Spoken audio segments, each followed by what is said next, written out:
แล้วโอเคเลือกฮีโร่กันแล้วครับผมระหว่าง เดี๋ยวพี่นัทขอลิงก์ด้วยครับผมแป๊บนึงครับนี่มันดีเลย์นิดนึงอ่ะจะบ๊อบได้พี่ได้ไม่เป็นไรมาแล้วไม่คืองงว่าพี่จะส่งทางไหนในลิงก์ในแชทก็ได้นะเดี๋ยวผมทักพี่ไปก็นี่ไงกูก็นี่ไงลิงก์แค่นี้เองกูไลฟ์สตรีม ไหน ทาง อะ YouTube นี่แหละ อ๋อพี่ส่งเป็น TS ใช่ไหมไม่ผมไม่รู้แป๊บนึงไหนวะอ๋อเห็นแล้วโอเครอเดี๋ยวมันก็จะขึ้นมา ได้แป๊บนึงก่อนขอเห็นก่อนจะได้ส่งให้เพื่อนถูก โอเค ให้เพื่อนดูอ๋อพี่ส่ง แล้วนี่ไงภาพมาแล้ว อ๋อเห็นแล้วโอเครอเดี๋ยวมันก็จะขึ้นมา ได้แป๊บนึงก่อน มึงต้องปิดเสียงใน YouTube นะมันจะซ้อนเสียงมันจะดีเลย์ เฮียไม่ฮาวอ่ะพี่นัททำได้จริงวะ เอ้าก็กูทำบ่อยทำเล่นบ่อย เฮ้ยเดี๋ยวผมแชร์แป๊บนึง ๆพี่ชอบทำเล่นในนี่ของพี่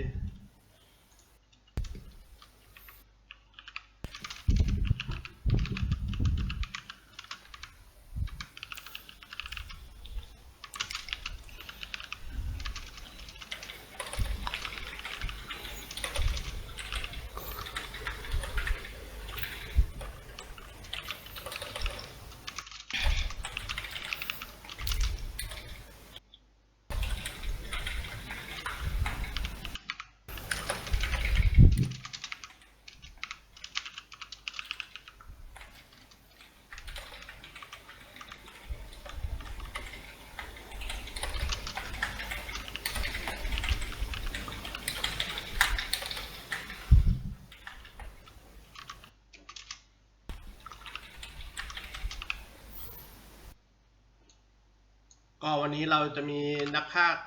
อีกคนหนึ่งที่มาพากย์ด้วยก็คือน้องเป็กนะครับผมน้องเป็กหรือน้องป๊อปโซนิกนะครับ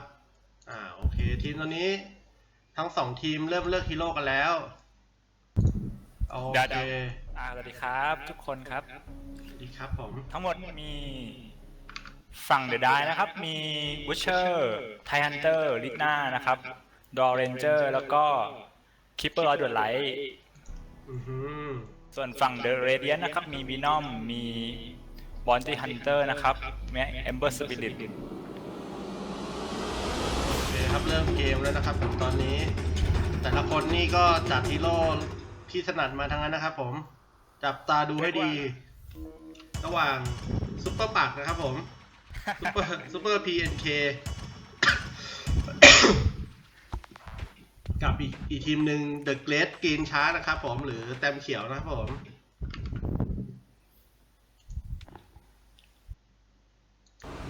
โอเคครับเริ่มป๊อป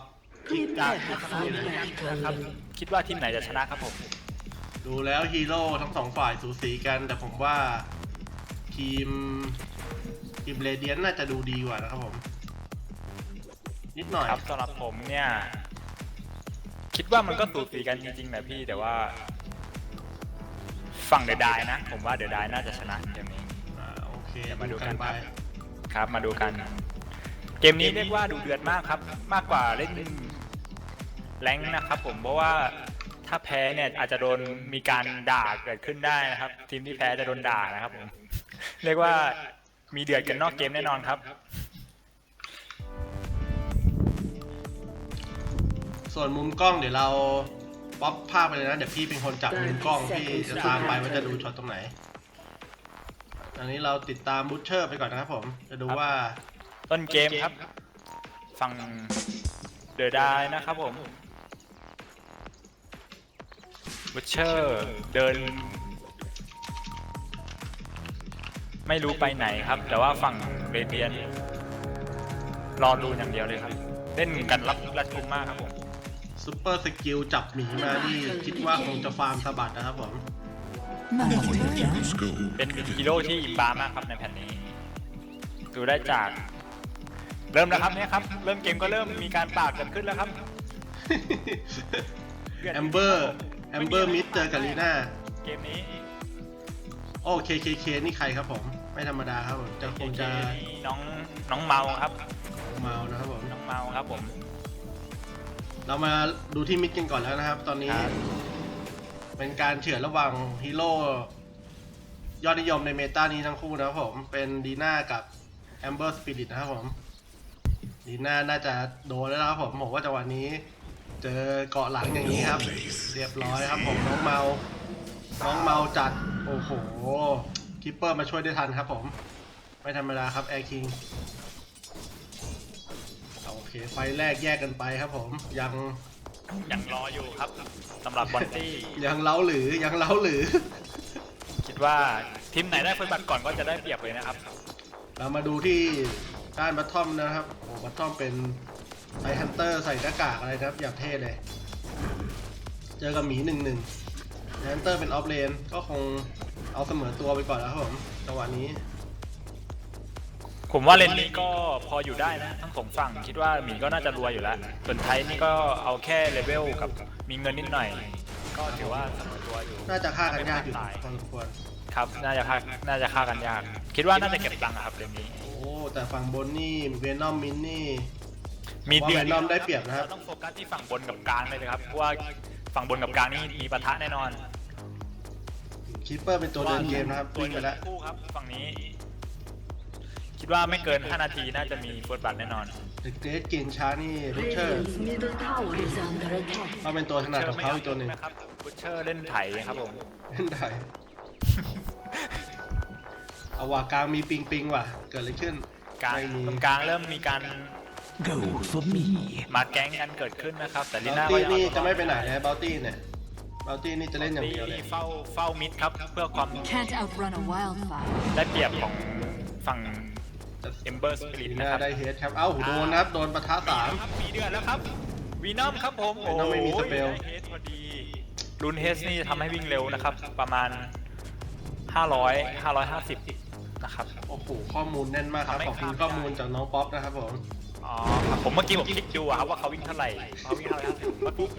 พูดตาม Dire's top tower is under attack.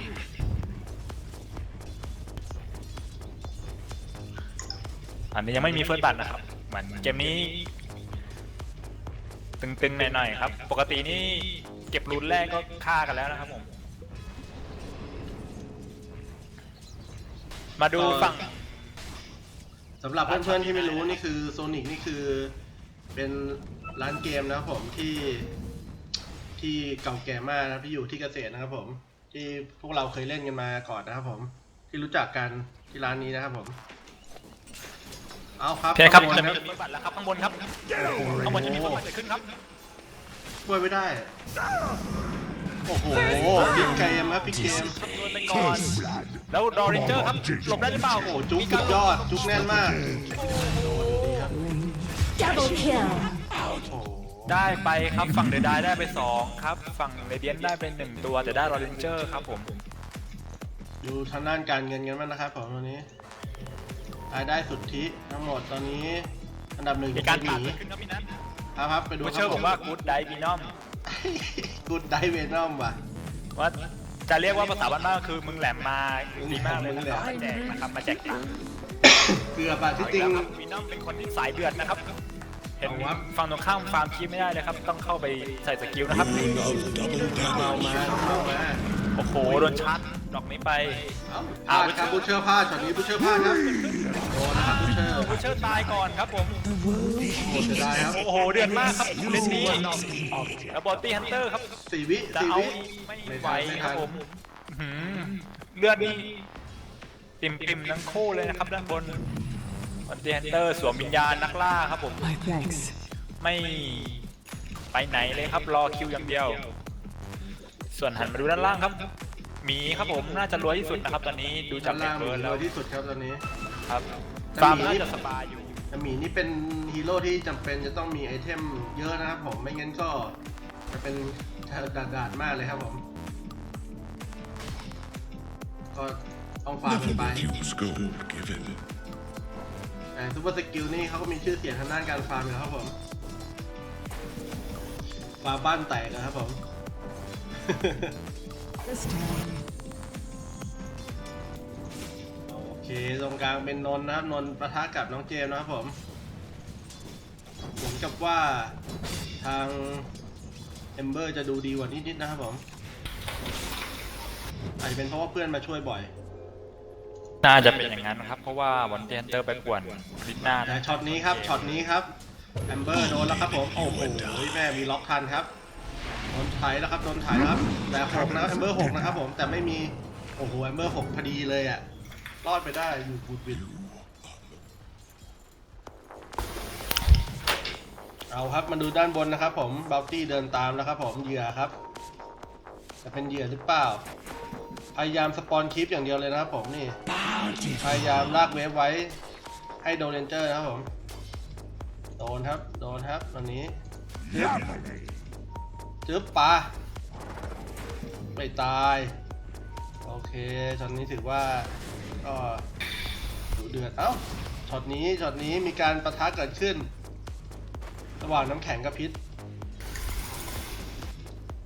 ยางครับยาง ตรงกลางครับลิฟ ต ต์ รง ครับ กล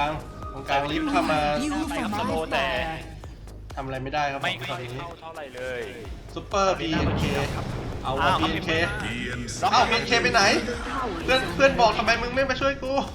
ไปก่อนครับ BNK ใส่ ตอน จะ นี้ สื่อสารผิดพลาดเล็กน้อยครับ อาจจะไม่ได้คุยกันครับผมตอนนี้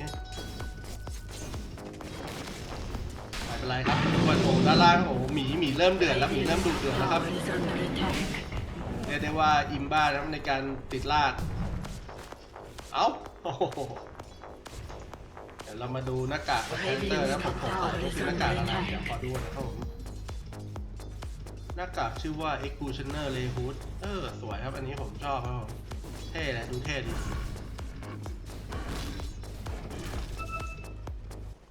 เอาว่ะโดนเรนเจอร์โดนแล้วครับช็อตนี้ตายหรือไม่เอาเรียบร้อยแล้วครับ เรียบร้อยครับตัวเรนเจอร์ Cut your bowstring, drow. เอาว่ะ รอนด้าก็ยังอยู่ครับ มาพร้อมเซนที่ครับบูเชอร์มาพร้อมเซนที่โดนหรือเปล่าช็อตนี้โดนหรือเปล่าโดนครับผม โอ้โดน แต่นอกระยะเซนที่พอดีนอกระยะเซนที่พอดี โอ้เรียบร้อยชัดดีมากครับ ตัดได้ดีมากครับไอคิง Dire's top tower is under attack. ตอนนี้สูสีมากครับต้นเกม10ประมาณ 7 นาทีครับฆ่ากันไปแล้ว 7 ตัว ฝั่งเดอะไดดูดีกว่าเล็กน้อยครับ Dire's bottom tower is under attack. ปากหวาดอย่างนี้ก็เห็นนะครับผมเรียบร้อยครับโดนดิสบาทฟรีๆมา1 อัน แต่ว่า ปากสด หมีรวยมากครับดูจากเกมนี้แล้วไม่มีใครไปยุ่งไปกวนหมีเลย มีรวย เรียกว่า มาก เกมนี้มันตัดสินกันที่ตัวแครี่เลยครับว่าฝั่งเดอะไดนี่มิสก็ระดับแครี่ระดับตำนานเหมือนกันนะครับผม Coin of the gold. คือเล่นเฉพาะตัวที่ตัวเองมั่นใจนะครับว้าวมีการฮุกเกิดขึ้นครับพี่นัท ครับด้านบนครับโอ้โหโดนอัด แล้วก็ เรียบร้อยเวนอมครับผมเรียบร้อยโรงเรียนจีนครับผม เรียบร้อยครับมีนอม ตอนนี้ฮุกได้สวยมากครับ นนี่มีการประทะกันเดือดแน่นอนเพราะว่าจะไม่มีใครยอมใครครับ โอ้โหเกตกินชักเกือบตายครับตายโอ้โหโดนพิษตายครับ ตายครับโดนพิษ โอ ไป เคเสมอตัวครับช็อตนี้ ผมว่าต้องมีการพิมพ์เกิดขึ้นแน่นอน ไม่ยังมีการพิมพ์เกิดขึ้นหรือเปล่า มี ครั กา บ ร ผม พิมพ์แบบพิมพ์แซวเกิดขึ้นแน่นอนไม่มีครับ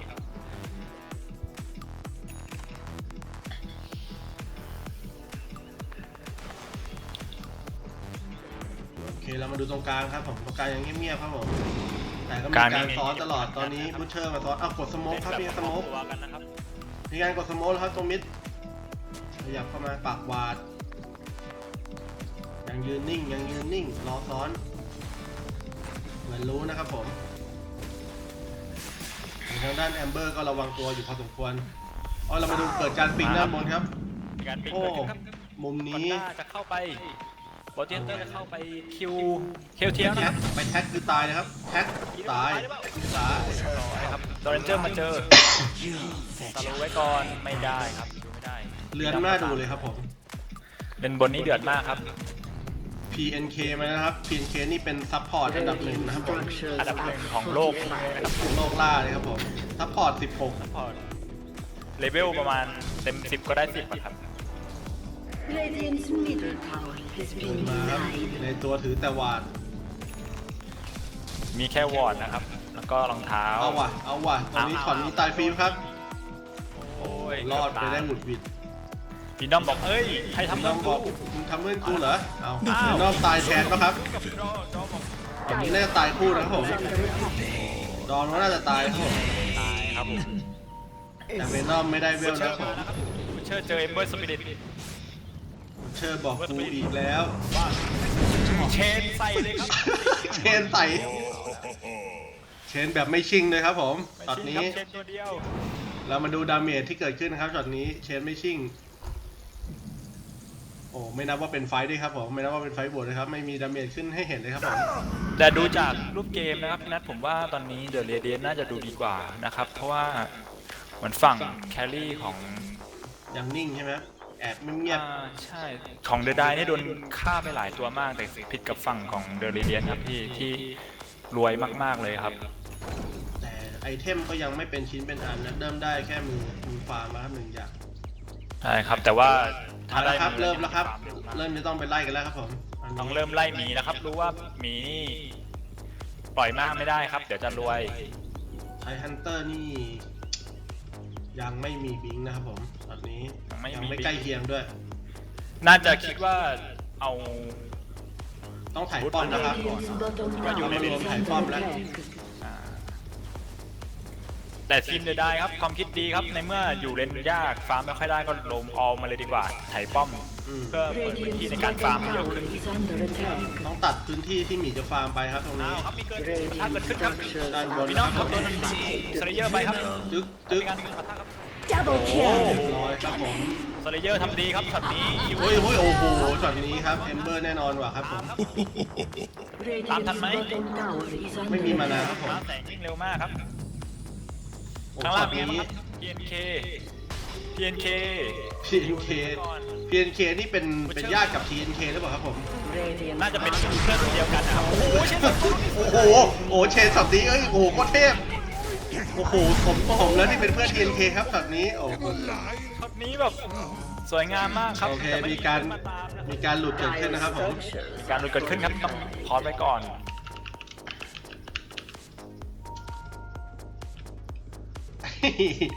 ช็อตนี้จะเรียกว่ากูดเชนเลยครับผมแหม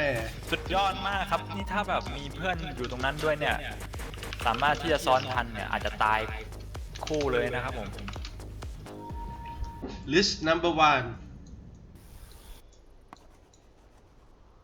มีการล่าเกิดขึ้นครับ หวังแล้วครับแมตช์ จะ นี้ เข้า มีศึกศักดิ์ศรีระหว่างพี่กับน้องนะครับ ไทยเหลือเลือดแค่180จะรอดแล้วครับช็อตนี้ แต่เวนอมก็ไม่น่าจะไล่ทันครับช็อตนี้ น่าจะสื่อสารผิดพลาดนะครับเพราะว่าไม่มีใครลงมากันป้อมกับลิทเลย ลิศตอนนี้กำลังบ่นอยู่หรือเปล่าครับ ไม่แน่ใจครับ แต่ผมว่าคิดว่าน่าจะอย่างนั้น ลิศ ครับ อาจารย์ปักนี่คืออาจารย์ปักนะครับผม อาจารย์ปักครับซับ10ครับฉายาซับ10ครับผม โอเคถ้ามีคนหลุดนะครับเดี๋ยวต้องรอสักพักหนึ่ง กำลังจะมาครับรอแป๊บหนึ่งเพราะเกมนี้นี่ตึงเครียดมากครับดูจากสกอร์คิวแล้วเนี่ย8 กับ 9 แต่การเงินเนี่ยดูแล้วฝั่งเดอะเรเดียนยังดีกว่าเล็กน้อย อืม ใช่ไหมครับพี่นัทผมพูดถูกไห ใช่ครับผม มการเงิน แต่ ดู ว่า แล้ว ป้อมเนี่ยเสียไป2ป้อมแล้วนะครับ ผม ครับ บอกเลยว่าสถานการณ์อย่างนี้ถ้าไม่แก้ไข อาจจะไม่ดีนะครับผมเพราะว่าถ้าป้อมแตกเร็วมากๆเนี่ย คุณจะโดนแก๊งได้ง่ายขึ้น กลับ ค มา รับ แล้วครับกลับมาแล้วครับ นะครับหมีก็เลยบอกว่าเฮ้ยดันป้อมหน่อย ไปครับเจอครับโดนเลนเจอร์จะรอดไหมครับช็อตนี้โจ๊ก สวยงาม ห ครับ นึ่งเอ้าใบพลาดโจ๊กสองโดนแล้วครับโดนเลนเจอร์โดนแน่ๆครับช็อตนี้ สวยครับมีการบล็อกด้วยครับบอดี้บล็อกโอ้โห ใบพลาด ไม่ธรรมดาครับคอนด้าคนนี้บอ u ตี้ฮันเตอร์คนนี้ไม่ธรรมดาครับมีการบอดี้บล็อกด้วยครับผม สุดยอดมากครับ เอาวะลีน่าจะมากรีดวะครับมีอินวิ ดิน่ามีรูน invisible นะครับก็คือหายตัวครับผม Invisibility. เอาวะช็อตนี้วัดใจครับคอนด้าเดินบอ u ตี้ฮันเตอร์เดินไปแล้ว มีการ ไม่ บิน มี เกิดขึ้นครับยังไงครับมีน้อมรู้ตัวหรือเปล่าว่าจะโดน ไม่ต้องรู้ตัวชัวร์ครับผมโดนไปห้า ลบ จุกครับโอ้จุกมาสเตอร์ พากันสองคนเหรอครับ ครับผม ภาคยูทูบเนี่ย ครับผม แก่แค่ มีช anel ครับผมดูช anel ได้ครับผมช anel ต้องบอส อยู่ด้านใต้นะครับผม อ๋อ ผมออกไปซื้อบุหรี่มา อ๋อโอเคครับตอนนี้สกอร์คิว9 ต่อ 9 ครับ และดอเรนเจอร์ครับ คิดว่าน่าจะโดนอีกแล้ว Dyer's มาครับ middle tower เอมเบอร์สปิริตล็อกดอเรนเจอร์ไว้ ล็อกสวยครับ แทนเตอร์เมียนตีโอ้โหทำอะไรไม่ได้เลยครับทำยังไงครับแทนเตอร์อันตีแล้วครับ 4โดยไม่มีเพื่อนครับตอนนี้โอ้โหยังครับดีน่าอยู่ ยังไงครับ ตอนนี้เอเบอร์สปิริตอยู่กับบอลเตเตอร์ แล้วดิสมีการเชนบุชเชอร์นะครับไฮเตอร์ไลน์ไหมครับสเลเยอร์ เอมเบอร์คล่องมากครับเอมเบอร์ Dire's bottom tower has been หมี denied. ก็ยังฟาร์มต่อไปครับหมีก็ยังไม่มาช่วยครับยังฟาร์มต่อไป ผมคิดว่าหมีน่าจะเก็บตังค์ออกเรเดียนเลยครับพี่นัทเพื่อ นึก ที่ ว่าจะสร้างบ้านไม่ใช่จะสร้างบ้านใช่ไหมครับผม ใช่ครับ บ้านน่าจะแพงกว่านั้นนะแล้วก็มีการมาเติมพลังที่ทรายนะครับ นี่คือการแก๊ง4 คนปล่อยฟาร์มหนึ่งนะครับหมีบอกกูเก็บตังค์สร้างบ้านได้เดี๋ยวกูออกไปช่วย Coin of สูสีมากครับเกมนี้ หมีตั้งเป้าจะเป็นเรเดียนนะครับผม เพาะว่าพี่นัทเชียร์ฝั่งเดอะเรเดียนผมก็เชียร์ฝั่งเดอะได ครับผม เพื่อความสมดุลไม่ลำเอียงครับ ดูแล้วแต่ก็เกมก็มีสิทธิ์พลิกนะครับยังไม่เห็นผลยังไม่ชัดเจนนะครับว่าจะได้เปรียบขนาดนั้นนะครับผม speedy การเงิน roll of haste. ยังสูสีอยู่ครับ การเงินยังนำอยู่แค่ 2,000 กว่านะครับผมทางด้านเดอะไดดำนำอยู่นะครับผม อ้าวลิชคิงครับคิวมาแสงไปครับลิชคิงคิวแอร์คิงครับผมอันนี้เหมือนเดอะเรเดียนทำเกมแล้วนะครับเพราะว่ารู้แล้วว่าต้องดันป้อมบ้างแล้ว เรเดียนเงินนำอยู่ 3,000 นะครับผมตอนนี้ สเลเยอร์ก็พอเป็นตังอ้าวอันนี้ จี๊ดหมี โอ้โหมีน้องสกิลหนึ่งพลาดครับ ตอนนี้เรียกได้ว่าจี๊ดหมี เอมเบอร์ เอมเบอร์ยิ้มเลยครับ สเลเยอร์ตันพลาดครับ ตายไปครับหนึ่งศพ เอมเบอร์เมตานี้มันรุนแรงจริง Your ยังไง place is here. อ้าว เอายังไงมีน้องบอก เอ้ย มาคิวมันหน่อย สัตว์ไทยบอก เฮ้ย ช่วยกูด้วยอ้าวไทยตายไปครับ อยู่ตรงแนวหลังนะครับเคียวทีเอลบอก เฮ้ย กูเข้าปาก่อน ตอนนี้น่าจะวิปนะครับผมว่าน่าจะวิปนะครับ กลาย ผ เป็ ม นน้องแลมปูนะครับบูชเชอร์ ชุดสวยนะครับผม ปาก แต่กำลังงานไม่ไหวครับ นี่ โดนไล่ เจอ ตัวโอ้ มีการปากเกิดขึ้นแล้วครับ นี่ครับเชนคนเดียวครับผม อีกแล้วครับผมลิชคิง อีซี่ว่ะ บอกแล้วครับเดือดมากครับจริง I'll take ๆ that. พี่น้องบอกว่าจบเกมเลยได้ไหมครับ เพราะว่ามันง่ายมากเหลือเกิน Is under attack.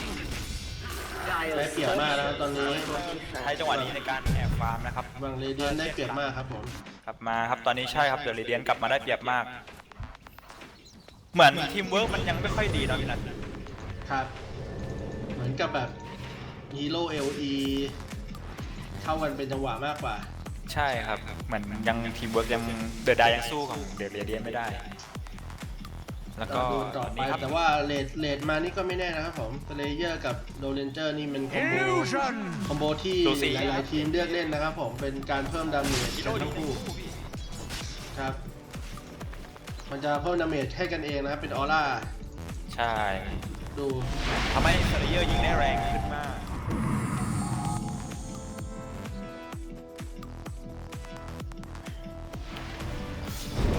แต่คอนด้าเดินเกมดีครับผมทำให้ทำเกมได้ลำ เก บาม ก ใช่ครับฝั่งของเดอะเรเดียนป่วนฝั่งเดอะไดได้เยอะมากครับต้นเกม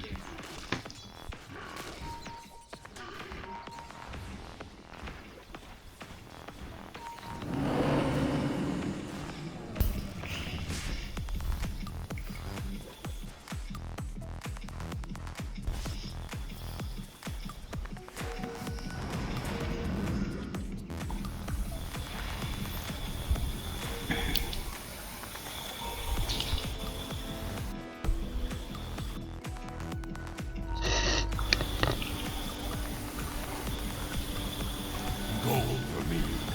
Arms for the dead.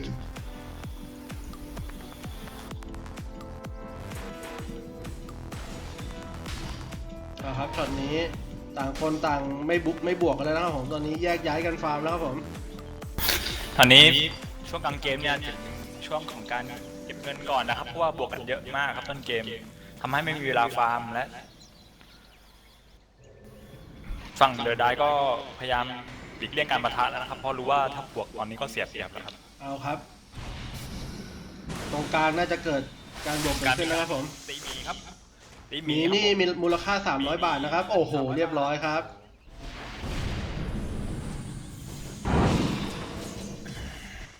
เริ่มสติ๊กแล้วนะครับผมฟันเดอร์ไดเริ่มสติ๊กกันแล้วครับผม อาจจะเอาด้านใดด้านหนึ่ง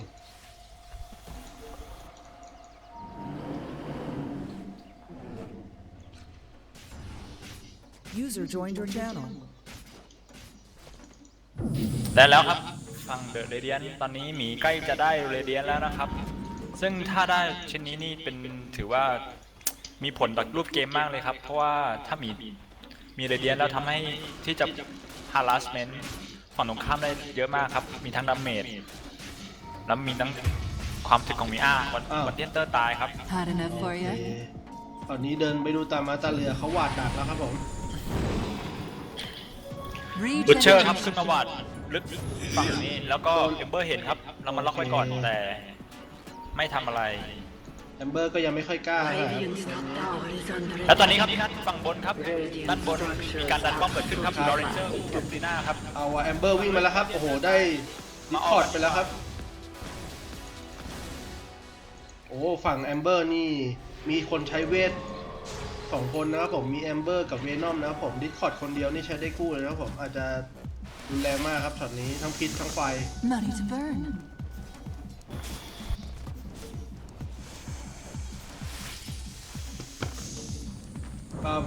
พ่อแม่พี่น้องที่ดูอยู่ก็ถ้าอยากกดติดตามก็สามารถกดติดตามช่อง YouTube สารตัน XTV ได้นะครับผมจะมีการพากย์อยู่ประจำนะครับผมในแมตช์ต่างๆของการแข่งขันเกมต่างๆนะครับผม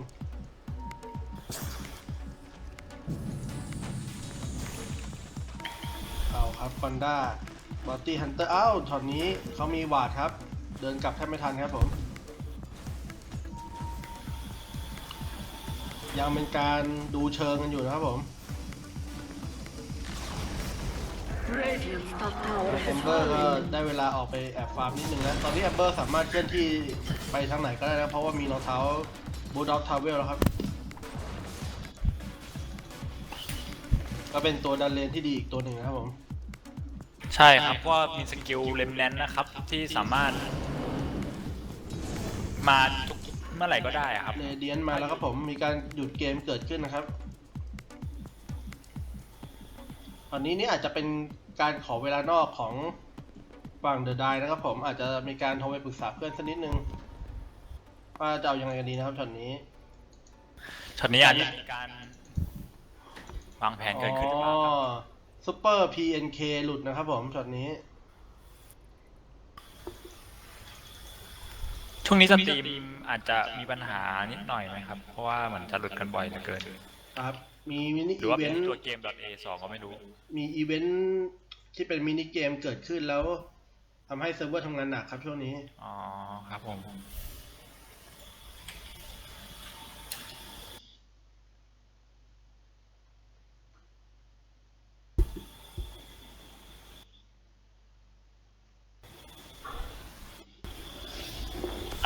ครับเกมเริ่มต่อแล้วครับผม เกมเริ่มต่อครับ โอ้มีสโมกแล้วครับผมอันนี้เรเดียนสโมกขึ้นมาครับผมหวังว่าจะไปหาป่าเขาครับ อ้าวสมองสวนกันครับพี่นัทเพราะว่าฝั่งเรเดียนก็ สโมกสวนกันครับช็อตนี้มากครับผม มากันคนละที่ครับ ยังครับแอมเบอร์เดินหลงไปแล้วครับ แต่ว่า เอาเจอครับแอมเบอร์เจอครับ เก็บไว้ยังไงโอ้ย แต่แอมเบอร์หลบได้ปิงเลยครับปิงบอกเพื่อนเลยครับอยู่ตรงนี้ครับ เฮ้ยอยู่ตรงนี้ เพื่อน ตรง รี นี้ บวิ่ง โอ้โห รีบวิ่งแต่ผมว่าสโมกน่าจะโผล่ก่อนเอ้า เอาครับ ไวเปอร์เวนอมเจอเปล่าโอ้โหเจอไฮกราวอ่ะโอ้โหสวยครับโอ้โหเชนมาสวยมากครับช็อตนี้โอ้โหโอ้โหเอ้าโอ้โหบวกกัน โปรแกรมนวลเนียมากครับ Killing spree. เปอร์สกิล Double kill. ตายครับ Triple รอ kill. เรนเจอร์ตายไปแล้วครับ โอเคอันใต้คิวเนี่ยครับ ตอนนี้ต้องชมดิสครับ Ultra ผม kill. เชนฟอร์ดได้ ทีม สวยงามมากๆครับ แล้วหมีมาตามเก็บครับผม เป็นการเชนฟอสที่ฉลาดปราดเปรื่องมากครับผม และจังหวะนี้วีนอมถึงกับบอกว่าไม่ต้องซื้อบิงเลยครับ เวนอมบอก แล้วยังไงครับเจอสเลเยอร์ครับหมีว่าไง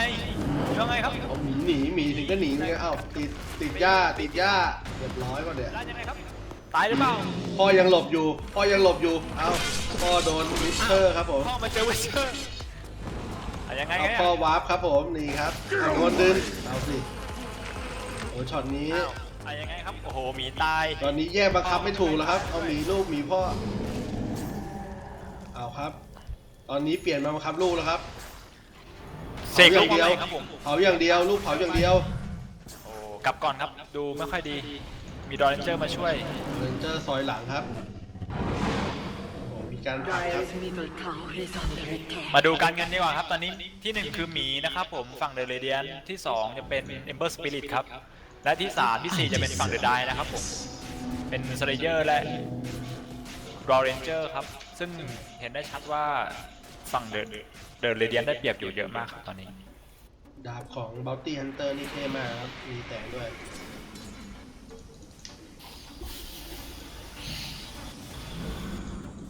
รอสปอนคีฟให้เพื่อนครับตอนนี้จังหวะนี้โอ้โห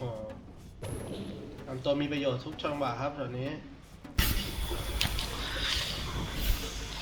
เกมนี้ Middle tower is under attack. ดึงให้เป็นเลนเกมนะครับฝั่งเดอะไดเพื่อที่จะให้ดอร์เรนเจอร์มีไอเทมมากกว่านี้ครับถึงจะมาสู้กับหมีกับเอมเบอร์ได้ เอาครับ เลยต้อง ตนนี้ เล่นแบบรัดกุมนิดนึงค อั รั น บ นี้สเลเยอร์ตอนนี้ดีน่าเรามีบัตสโตนนะครับผมน้องเจ มีบัต ม ส ส์ โตน ผู้เล่นสเลเยอร์ข้ามบอร์ดในวงการสเลเยอร์มากว่า10 ปีนะครับ คำหมวดนี่คืออะไรครับพี่นัท Illusion. มันค ก็ ล้ายๆ เล่ ก น อวอ เล่ ร์ น ด มาเล่นมานานครับเล่นลีน่ามานานแล้วครับผม โอเคครับเป็นก็ประมาณแบบว่าประท้วงกอวอร์ดอะไรอย่างงี้ อ้าวตัวกลางโดนแท็กป่ะครับไม่โดนครับไม่หลงกลครับผม แล้วมาถึงจังหวะนี้ อยู่ในช่วงกลางเกมนะครับ ทุกฝ่ายพยายามรัดกุมมากขึ้นนะครับ ตอนไฟท์พอรู้แล้วว่า จังหวะถัดไปอาจจะเปลี่ยนเกมได้เลยครับผม วาดจุดเดียวกันเลยครับตอนนี้ ฝั่งเดอะเรเดียนเนี่ยจะฟาร์มติดกันหมดเลยนะครับดูสังเกตได้เลยครับว่าจะอยู่กันด้วยกันตลอด แต่ฝั่งเดอะไดเนี่ยจะแยกกันฟาร์มครับผม หมีเนี่ยมีเรเดียนชิ้นเดียวพี่ว่ายังไม่พออ่ะต้องมีช้อนสายฟ้าหรืออะไรเพิ่มขึ้นอ่ะไม่งั้นมันจะก็ยังไม่สามารถจบได้หมดนะครับผม ครับ ตอนนี้หมีกำลังจะทำสเก็ปเตอร์นะครับเท่าที่ดูตอนนี้ออกมา3ชิ้นแล้วครับเหลือแค่ สเก็ปเตอร์ของหมีนี่จะเพิ่มความสามารถพิเศษทำให้ลูกสามารถตีได้ไม่มีระยะครับผมคือพ่อนั่งอยู่บ้านลูกก็ตีได้ตลอดนะครับผม โอ้โห สุดยอดมากครับพี่นัทข้อมูลแม่นมากครับ ต้องขอข ต อ อบ นนี้มี คุ การ ณ ทำบอลเกิดขึ้นครับลิศครับ วิกิพีเดียนะครับผม ลิศเดินเข้าไปคนเดียวยังไงเจอไทยฝั่งเดอะได้มากันหมดแล้วครับ5 ท่าน ลิยังจุกอยู่ครับผมทำไมลิ้นปักหวานข้างล่างครับผม แต่เห็นครับดอเรนเจอร์เห็นยังไงครับบอนตี้ฮันเตอร์ก็วิ่งในป่าครับ เอ้ามีการบวกกันขึ้นครับปุ้มโอ้โหนี่คือปั้มลูกหมีกันขนาดนี้เลยเหรอครับผม Twice made. 300ก็เอาครับผม กลับไปดูที่หมีบอกไม่แคร์300เอาไป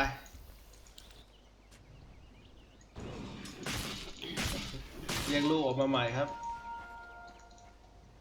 ตอนนี้มีตังค์มีเงินพอแล้วนะครับที่จะซื้อโซบูเตอร์ หมีนี่เดี๋ยวนี้เขาเล่นสายพ่อหรือสายลูกกันเนี่ยเดี๋ยวมันเป็นแล้วแต่เมตานะบางจังหวะก็เล่นลูกบางจังหวะก็เล่นพ่อ มันก่อนที่จะปรับมาเป็นยุคนี้พี่ Dire's top เล่นพ่อ tower is แล้วออก under คอนสาย attack. ฟ้าครับ นะ ใช่ นี่ก็ว่าเขาใช้ลูกแค่ติดลากรูทปุ๊บแล้วก็พ่อซอยแต่รู้สึกสมัยนี้มันเปลี่ยนใหม่ Dire's top พ่อ tower มันแปลง is ร่างแล้วมันดี falling. ขึ้น ใช่ เลยเป็นเมลีไปลองดูว่ามีอะไรเกิดขึ้นเลยปิดท่าสุดท้าย เวลาเปลี่ยนร่าง 0.8 วิ Dire's bottom tower is ไม่รู้ under ว่าเปลี่ยนร่าง attack. แล้วมันเกิดอะไรขึ้นนะผมไม่ค่อยได้ศึกษาตรงนี้มาเพราะว่าหมีเนี่ยมันต้องคนที่คล่องในการบังคับเหมือนกันแล้วมี2ตัวบังคับผิดบังคับถูกแชมเบอร์เริ่มรวยแล้วครับผม น่าจะทำเป็นลิงเคนนะครับผม แต่จากสเปลด้านฝั่งนู้นมีคนที่สามารถหยุดแอมเบอร์ได้ก็คือ Keeper of the Light นะครับผม น่าจะเบิร์นมานาทำให้แอมเบอร์ไม่สามารถกลับได้คนเดียว การเบิร์นมานาก็คือทำออกลิงเคนนี่น่าจะจบแล้วครับผม ส่วนเวนอมตอนนี้ใกล้จะมีอาคานิมแล้วผมอันนี้เวนอมก็กลายเป็นฮีโร่ใหม่ที่คนนิยมเล่นมากขึ้นนะหลังจาก Tower is ที่ under attack. มีการปรับเปลี่ยน Dire's หลายเวอร์ชันนะ structures are fortified. Coin of the realm.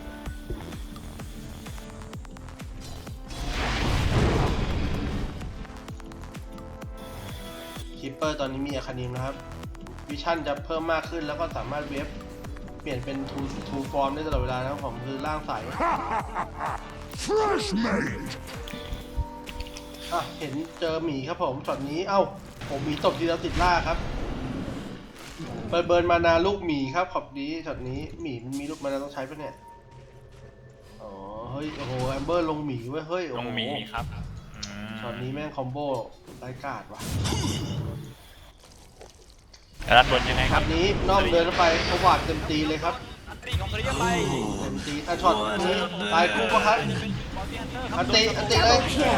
อ้าวยังไงครับผม Held your feet เหมือน in เก the มจะกลับมา fire. ฟังของ นี่โอ้โหช็อตนี้ PNK วาร์ปฉลาดมากครับ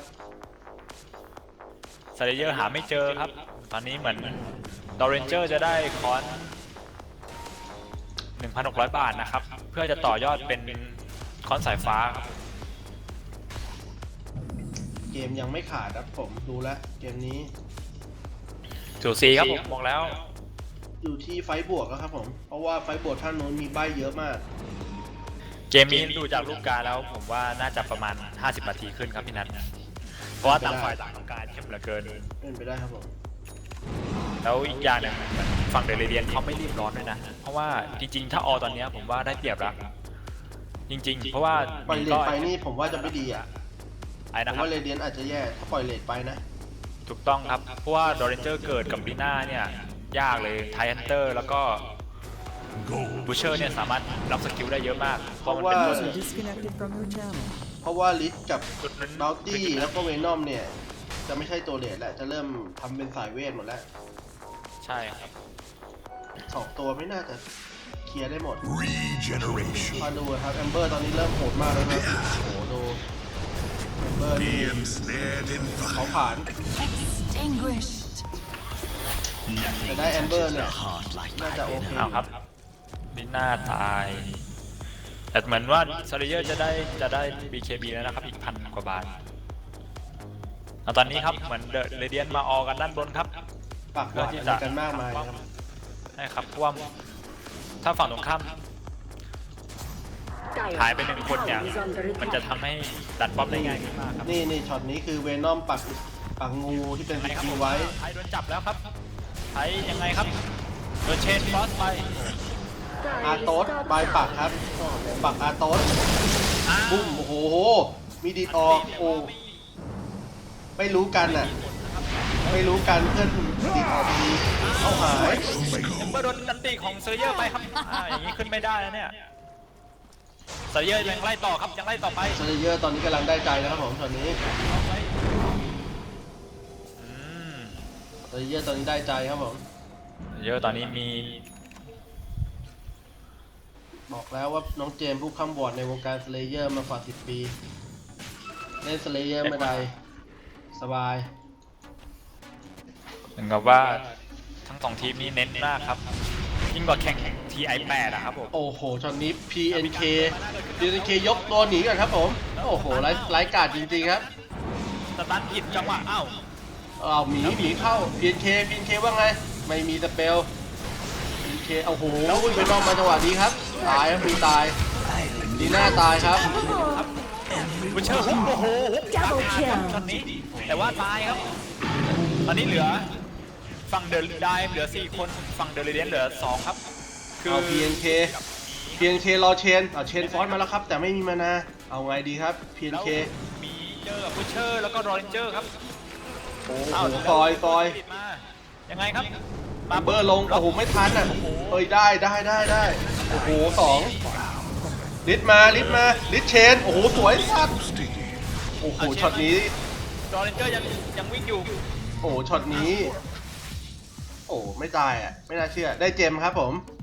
PNK เก็บเจมไปแล้วครับผม ตอนนี้ PNK บอกกูได้เวลากลับแล้ว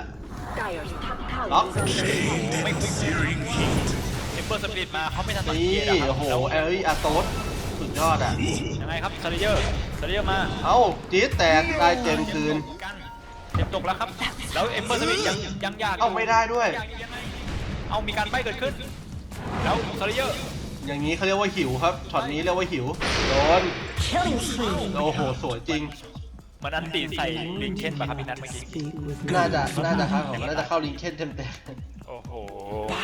มันมากครับช็อตเมื่อกี้ Let's burn. ๆเหมือนเกมตอนนี้ ไม่ขาดครับผม แล้ว ไม่ขาด กำลังใจฟันเดอร์ไดกลับมาไฟต์2 ไฟต์ที่ผ่านมานี่ชนะ แล้วตอนนี้ซาริเยอร์ได้ BKB แล้วครับพี่นัทผมว่าบวกข้างหน้าอาจจะสูสีมากขึ้น หมีก็กลับไปฟาร์มก่อนครับบอกว่าไอเทมน้อยไป ยังไม่สามารถทำอะไรได้มากขึ้น ซาริเยอร์ขึ้นมาเป็นอันดับ 2 ในการ โอ้เงินรวมทั้งหมดขึ้นมาเป็นอันดับ ใช่ครับเป็นอันดับ 2 แล้วครับและอันดับ 3 เป็นรอเรนเจอร์ครับแซงเอมเบอร์สปิริตขึ้นมาที่ตายไป 2 ช็อตก่อนหน้านี้ 2 โอ้ช็อตนี้ ดูว่าเอมเบอร์สปิริตนี่ง่ายไปอะครับ2ช็อต คัมแบ็กหรือเปล่าครับผมเดอร์ไดอาจจะคัมแบ็กนะผม มีแน่นอนครับบอกแล้วเกมนี้ศึกศักดิ์ศรีครับแพ้คือโดนแถวบ้านเรียกว่าโดนปากอะครับ สังเกตนะไทฮันเตอร์นี่สเปลไม่ค่อยโดนสเปลนะเพราะว่าเป็นแบบดีบัฟตัวเองตลอดนะครับผม เน้นโชคมาด้วยครับผมวันนี้ แต่ก็ไม่มีบิงค์อยู่ดีไทฮันเตอร์เป็นสายไถครับเพราะว่าเล่นกับเวนอมจะบิงค์ยากหน่อย อาจจะไถอะถูกต้องแล้วครับผมอาจจะมาแนวนี้ อาจจะต้องทำแก้พิษนะครับผมอาจจะต้องทำอ๋อนี่ทำการเดียนเกฟจริงด้วยครับผมแก้พิษให้เพื่อนใช่ครับกำจัด อัน พิษ นี้ เวนอมกัน บอกเลยว่าถ้าเรเดียนยังออกไม่เข้าอย่างนี้ มีปัญหาแน่นอนครับผม เพราะว่าดอเรนเจอร์รวยแล้วฮะ ปัญหาแน่นอนนะครับ ครับผมสวัสดีครับคุณวัด สวัสดีครับผม พี่วัดซูนิโอตำนานแห่งร้านโซนิกนะครับ ครับผม ล่าสุดนี้เป็นแอดมินเพจดังนะครับ เดี๋ยว3,000 แอดมินเพจดังครับผม 18บวกซีรีส์ครับ ได้ข่าวว่าโดนไล่ออกจาก เพิ่มอีก3,800 กว่าบาท โอเคไม่เราไม่สามารถพูดออกสื่อครับตอนนี้มีเด็กๆดูอยู่เยอะนะครับ ตอนนี้ ครับ ตอนนี้เราไลฟ์สตรีมสดกันอยู่ในช่อง YouTube นะครับผม ตอนนี้ถ้ายังไงก็ช่วยกดไลค์กดแชร์นะครับ ให้กับคุณสลาตันเอ็กนะครับเพื่อเป็นกำลังใจในการทำไลฟ์ Facebook ต่อไปนะครับผม โดเนทมาได้นะครับผม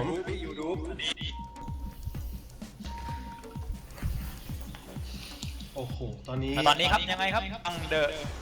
ได้วิ่งมาเจอ เรียบ โบ ร้อย เทียนเตอ เรีย ร์ บร้อย แล้ว เรียบร้อย สกิลโอ้โหกัดเลย แล้วฮุกโอ้โห อะไรเนี่ยพุกอะไรเนี่ย โอ้โห ลืมเอาเป้าฮุกมาหรือเปล่าครับฮุกไม่เคยโดนใครเลยครับผมแล้วยังไงครับเดินทะลุงูเข้าไป ดูว่าเอ้ยมีการตีโรชานเกิดขึ้นหรือเปล่า ตอนนี้บอกเลยว่ากำลังใจมาเต็มครับเดอะได เริ่มกลับมาแล้วครับแล้วดอรินเจอร์ตอนนี้ครับพี่นัทตอนนี้ดอรินเจอร์ได้แบ็คคิงบาร์มาแล้วครับผม โอ้โหแบ็คคิงบาร์ทั้งสองคนยังเต็ม10อยู่เลยครับ มากๆครับพี่เพราะว่าสเลเยอร์ก็แบ็คคิงบาร์แล้วต่อไปการไฟท์นี่ ไฟรอบหน้านี่เอมเบอร์น่าจะไปก่อน เกิดขึ้นครับเกมพลิกครับเกมพลิกแต่ยังไงครับบูชเชอร์ยังฟาร์มอยู่ครับก็เจอลูกหมีเจอเอมเบอร์มา ตายฟรีครับผมตอนนี้เรียกตายฟรีครับผม เหมือนบูชเชอร์เป็นตัวแจกตังค์ยังไงไม่รู้ครับได้ครับ เอาครับ แล้วสเลเยอร์ลอยตัวครับแล้ววิ่งไปกด BKB โอ้โห BKB ปัก ยังไงครับ โอ้โหพี่ปัก แล้วยิงเข้าตายแล้วแทนเตอร์มาจังหวะสวยมากครับ ใช้สวยครับตอนนี้ ตีตัว เอาว่ะตายครับ เป็นยังไงครับยังไม่ตายไม่ตาย ตาย ต่อไป เค เป็น เคครับเคกับมิ้นท์ บอดี้เตอร์แล้วยังไงครับวีนอมจะตายเหมือนกัน เป็นน้ำตายไหมครับบอดี้บล็อกครับบอดี้บล็อกโอ้ใช้งูบล็อกด้วยช็อตนี้ใช้งูบล็อกด้วย มีเอาลูกหมีมาดี โอ้ถลายขึ้นว่ะไม่ธรรมดาช็อตนี้ ด้านหลังครับแนวหลังมีการโอ้โหบอดี้เตอร์มาเก็บรอเรนเจอร์ได้ครับ Is under แล้วบูชเชอร์เกิดมาพอดี โอ้ยงู ยังไงครับ ผิดพลาดนิดนึง ฮุก โดนโอ้โหสุดยอดช็อตนี้ แล้วยังไง นี่ หรือเปล่า แต่สเต็ป โอ้โห แต่สเต็ป ไม่ทันครับ สเต็ปใช้งูดักทางนี่ดีมากครับผมปิดทาง โอ้โหจังหวะการไฟท์เมื่อกี้นี่ ส สูสีมากสูสีมาก ใช่ครับ หมีก็ยังไม่สามารถทำอะไรได้มากนะครับผมรู้สึก ใช่ ว่า คือทำได้แค่ป่วนเลนหลังอะครับ แต่ว่ายังไม่สามารถเก็บได้หมด ครับยังต้องกลับไปฟาร์มต่ออีกครับ กลายเป็นว่ากลับมาสามกันต่อครับ สรุป แต่เกมนี้อาร์โตสมีผลมากครับอาร์โตสของลิชเปิดเกมได้ดีมาก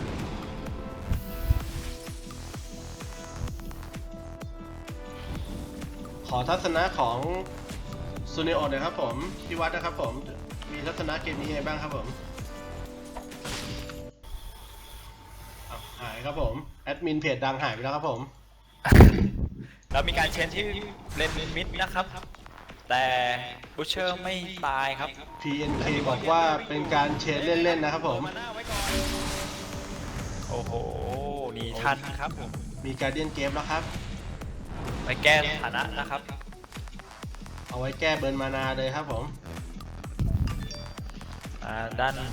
ล่าง แก้เบิร์นมานาแก้มิดต่างๆของ Never refuse gold given.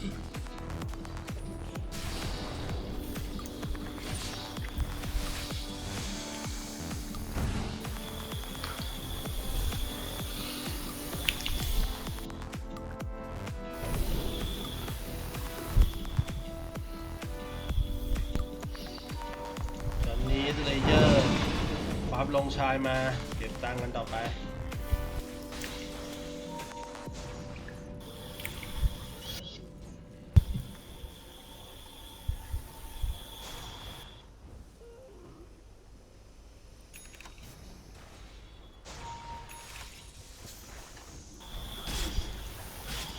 ตอนนี้การเงิน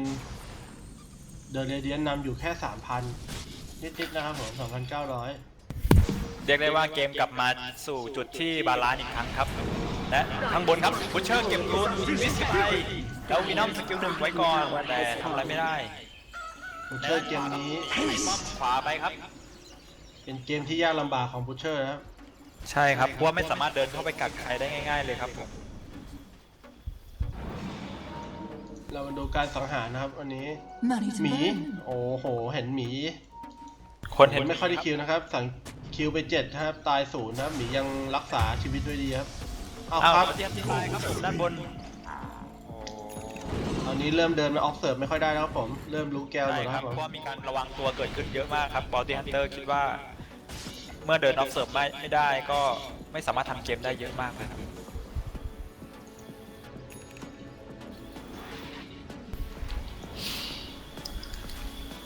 เกมดูตึงๆนะครับนาที 40 แล้วครับ ยังไม่มีฝั่งไหนที่จะกล้าที่จะมาหัก การเงินหมีฉีกขึ้นมาแล้วครับตรงนี้ ขี่กันมา 7,000 นะครับห่างกับสเลเยอร์และดอเรนเจอร์ 7,000 นี่สามารถไอเทมชิ้นใหญ่ได้1ชิ้น ใช่ครับผม ถือว่าเยอะมาก เราไม่เห็นว่าลูกหมีอยู่ไหนนะเอาลูกหมีเอาไปรีเจนอยู่โอ้โหดูที่ลูกหมีครับผมดูของที่ลูกหมีครับ โอ้โห เพิ่งเห็น โอ้โห มีมิสเซลเบดนะครับ ซึ่งเป็นคอนสตันใหญ่นะครับ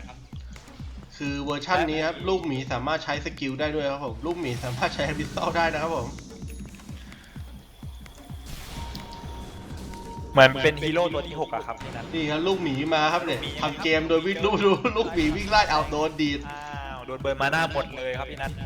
ไม่สามารถ เรีย ใช้ กกลับ สกิลได้แล้ว เรียกกลับครับผม เรียกกลับครับไปเติมชาย กดชายให้ลูกหมีเลยนะครับผม ลูกหมีนี่คือคอมโบคือวิ่งเข้าไปแล้วใช้พิสตอลเบดกระแทกเลยครับปุ๊บแล้วก็คิวเลยนะค เหมื รั อบ ผม เสมือนเป็น1ฮีโร่อะครับ ดูดาเมจครับ65บวก149โหวิ่งเร็วมาก ยังไงครับ วิ่งเร็ว เจอวินอม Illusion. เอาว่ะ ไม่มีการปะทะนะครับ นีน่าเจอหมีนีน่าเจอหมีทำไงช็อตนี้พ่อหมีโดนตี โอ้โหหมีตี พ่อหมีตีแต่ลูกหมีตี นีน่าหนีมาก่อนครับหนีมาก่อนครับนีน่าตัวคนเดียวครับวิ่งยังไงวิ่งหลบ ไอ้ ค ลู รับ กลูกหมีไปไหนลูกหมีโอ้ลูกหมีวิ่งยังกับโอ้โห อื้อหือโอ้โหแล้วบูเชอร์ฮุกไม่โดนอีกแล้วครับ วันนี้เรียกได้ว่าบูเชอร์ฮุกแม่นมากครับโดนอากาศไปเยอะมากครับวันนี้ เป็นตัวที่เล่นยากตัวหนึ่งครับหมีนี่ พ่อก็ต้องฟัง แล้วฮุกอีกแล้วครับฮุกไม่โดนอีกแล้วโดนเชนเหมือนกลับมายังไงโดน โอ้ ชิก โห ชิก เจ ไป อพิษ แล้วบูเชอร์เหมือนเราฮุก ได้ครับพวกได้แต่ว่าตัวเองได้กระตายแล้วแบบนี้ แมนเบอร์สปิริตครับโอ้ขอโทษครับกับวินอมแทนจะมา โอ้ ตี เอมเบอร์กระโดดไปแล้ว ตายหมีมาด้วยลูกหมีมาแล้วด้วย หมีเข้ามาบนแนวหลังครับแล้วตี โอ้โหลูกหมี ตี เจ็บ กัดดอเรนเจอร์ครับ ลูกหมีนี่คือ ไม่มีมานานใช้อันตีนะครับผมไงครับแล้วสเลเยอร์บวกอยู่ตรงกลางกับเบมเบอร์สปิริตครับสเลเยอร์ดีมาก่อนครับแทนไทยไม่อันตีแล้วโอ้โห เบอร์ยังมาโอ้ไทยมาแล้ว แต่ไม่โดนเลย ไม่โดนตัวอะไรเลยครับผมโอ้โหไทยอันตีพลาดครับช็อตนี้แล้ว แอมเบอร์เข้าใหม่ ยังไงครับแล้วหมีมาด้านหลังหมีซีแล้วโดนล็อก ตายไปเอ้า โอ้โห โดนเรนเจอร์ตายครับ ตายไปครับแล้วช็อตนี้ครับผมอาจจะมีการขึ้นบ้านเกิดขึ้นเลยครับแล้ว Ember มาแตงโดน เก็บไปสอง ล็อกไว้แล้วเกมตกครับโอ้โห แอมเบอร์นี่เข้าออกได้สวยมากแอมเบอร์เข้าออกสวยมากครับช็อตนี้ Dire's middle tower is under attack. เมื่อกี้แอมเบอร์มีการหลอกเข้าไปหลอกเอาท่าอันติท้ายแล้วกระโดดออกเลยครับโอ้โห ถือว่ามือเร็วเลยครับ ว่าใช้ได้นะครับ เอมเบอร์ซื้อมาเป็นฟูลี่นะครับ Battle Fury ดี เอา จัง การต้องเป็นครับ การลิงเคนครับเรียบร้อยตอนนี้แอมเบอร์นี่น่าจะหยุดไม่อยู่แล้วครับผมว่านี่โอ้โหดูการหลบเวฟไม่ธรรมดา อันนี้สถานะ กลับมาได้เปรียบมากขึ้น ใช่ครับฝั่งเรียนมากขึ้นแต่เดนเบอร์ก็ยังไม่รวยเท่าไหร่ แต่กลายเป็นหมีที่รวยมากแทนครับ แต่หมีก็ยังไม่อยู่ในไฟท์บวกนะครับผมเหมือนพ่อฟาร์มไปเรื่อยๆแต่ลูก ใช่ครับ ลูกเข้ามาแค่กันวาร์ป มาบวกอย่างเดียว กันบิงเฉย เซเยอร์ก็ยังทำไอเทมได้เรื่อยๆนะครับเซเยอร์เป็นฮีโร่ที่เก่งตั้งแต่ต้นเกมจนถึงท้ายเกมเลย Let ครับ him refuse gold given. ตอนนี้สเลเยอร์มีไอเทมอะไรบ้างแล้วครับผมมาดูที่บูชเชอร์ของเรานะครับผมตอนนี้จะเริ่มเป็นกันเวทแล้วครับผม ไปพี่นัท ไปครับผม ไปกันเวทกันสกิลของลิชแล้วก็ ไม่ใช่ครับกันสกิลตัวเองเนี่ยแหละครับผม เอาละครับ Must ไป burn. กันพิษของตัวเองนะครับผมเบิร์นตัวเองจะตาย ไม่มีการปักบาดเจอปักงูเข้าไป ตัวเกมนี้ฝั่งเดอะไดน่าจะเหนื่อยแล้วครับ เพราะว่าการเงินของฝั่งเดอะเรเดียนฉีกไปเยอะ โรเล มาน ก เจอร์ออกมาอยู่คนเดียวช็อตนี้ ยังเป็นออฟเซอร์ว่าบูชเชอร์เดินเข้ามาเจอทำไงต่อครับคราวนี้เจอโอเห็นมีเจมครับผมเรียบร้อยครับ KK มีเจมนะครับผมแต่ก็เห็นเจมโอ้เรียบร้อยครับโดนขโมยเจมมาเพราะช็อตนี้ไม่ดีเลยครับผม Regeneration. โอ้โห แล้วบอลตี้ตายอีกแล้ว ที่พยายามจะ observe ให้ได้ก็เขารู้ทันครับนี่เป็นการปักหวานในดง ตอนนี้เหมือนเจมจะอยู่ที่บูชเชอร์บัตรใช่ไหมครับพี่นัทหรือว่าได้คืนมาหรือยังไงครับ น่าจะได้คืนมา หรือว่าซื้อใหม่ได้คื น่าจะเป็นของเดิมมาผมที่ได้คืนมา Dire's top tower is under attack. ผมไม่ทันสังเกตครับขอไป ใช้ตอนนี้โอเค ฝั่ง เป็นการรีเกม Haste. ตีโรชานครับ โอเคครับถ้าได้โลฮานมานี่ก็อาจจะได้เปรียบขึ้นมาได้ครับเกมนี้เวนอมเห็นแล้วครับเวนอมเห็นแล้วครับพ่นไป1 ดอก คิวหนึ่งไว้ก่อนครับ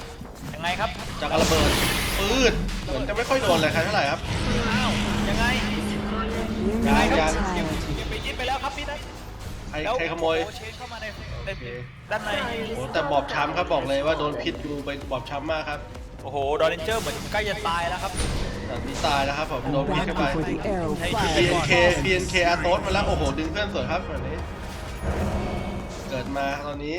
โอเคดีขึ้นเอ้าดีช็อตนี้โอ้โหเพื่อนดึงลง โอ้โหสวยครับหนีกลับไปได้ Barracks have fallen. อ้าว แล้วด้านบน โอ้โห ป้อมแตกไปแล้วครับหมีไปเนียนมา เอ้าโอ้โหแป๊บเดียวผมไม่ได้ดูนี่เหมือนเล่นกับตัวเองเลยครับผมตอนนี้ ตายแล้วครับ ยังไงครับ จะแชนตีหรือเปล่าครับ ยัง ยังนิ่งเอ้าตายฟรีครับผม Killing โอ้โห spree. ไม่ได้แชน Double kill. ตอนนี้แอมเบอร์โหดมากครับผม ไม่ได้เปรียบเลยครับจังหวะนี้แปลโรชานจะตายกันหมดแล้วพุชเชอร์โดนจับไว้ก่อนตายอีกคน น่าจะเรียบร้อยครับเกมนี้น่าจะกลับทีได้แล้วครับ เก ผม ม นี้น่าจะจบแล้วฮะ น่าจะมีการขึ้นแหลก มีน้องโอ้ หนีของนี่ เลือด2,900 ดาเมจจะ200เอาครับตีทีนึง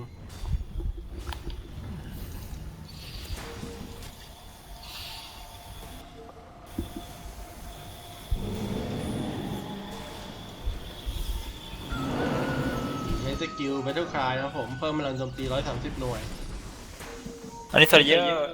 ทำไอเทมมาเป็นบัตรทอนนะครับ เพื่อที่จะทั้งใบและทั้งคลิใส่ฮีโร่ฝั่งตรงข้ามครับ ถือว่าก็ยังไม่เสียหายมากนักนะครับพี่นัทเพราะว่ายังฝั่งด้านบนยังมีป้อมมีรีบาแลกอยู่ครับ อืมครับ แต่ว่าตอนนี้จะเริ่มโดนเก็บชายนะครับผม Arms for the ใช่ dead. ครับ อ้าว ชาย เรียบร้อยหมดแล้ว ไปแล้ว ค ค รั รับ บด้านบน และด้านล่างทางไป2 ฝั่งแล้วครับคราวนี้จะวาร์ปลงเนี่ยไม่ได้แล้วฮะ เก็บชายนี่พี่ม้าหรือเปล่าครับผม อันนั้นยอดชายครับพี่มาอย่าเรียกว่าเก็บชาย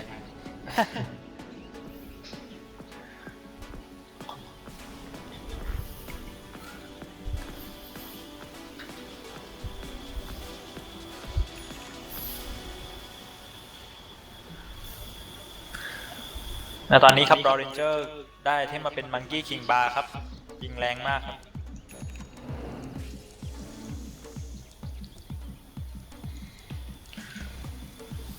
เกมดูตื้อๆไปนิดนึงครับผม ไม่รีบรวบรัดด้วยครับผม ใจเย็นมาก เดอะได้หลังๆนี้จะบวกพลาดตลอดเลยครับเพราะว่าไปบวกกับเขาที่ไรตายกว่าตายกับทุกทีผมว่าเกมนี้เดอะได้ขาดสตันนะครับพี่นัทสตันแบบที่แน่นอนอะสตันอะ อืม ไม่มีตัวหยุดให้แน่นอนนะครับ แล้วแบบจะไฟท์จะไล่ตัวไหนทีนี้ต้องวิ่งกัน จะมาหวังจากการดึงของบูชเชอร์แล้วก็กัดนี่ก็ ยากครับใช่ แล้วรอไทยอันติก็รอนานกว่าจะอันติสักที คงจะต้องสติ๊กลัดไฟท์แล้วครับผมตอนนี้ ใช่ครับ ถ้าไฟท์นี้ชนะได้ก็อาจจะมีกำลังใจขึ้นมาครับ แต่เมื่อกี้ มีการ การได้โลฮานมาก็ นะครับมี ไม่ การ ได้ ส ดี มอง ขึ้ เกิ น ดขึ้นครับ เอาครับ เจอแน่ครับตอนนี้ เอา เอาครับไฮกราวเจอเวนอมก่อน เจอลิสโอ้โหได้มา2 ตัวสวยมากครับไทยอันติกันแล้ว สวย โอ้โหโดน2 ตัว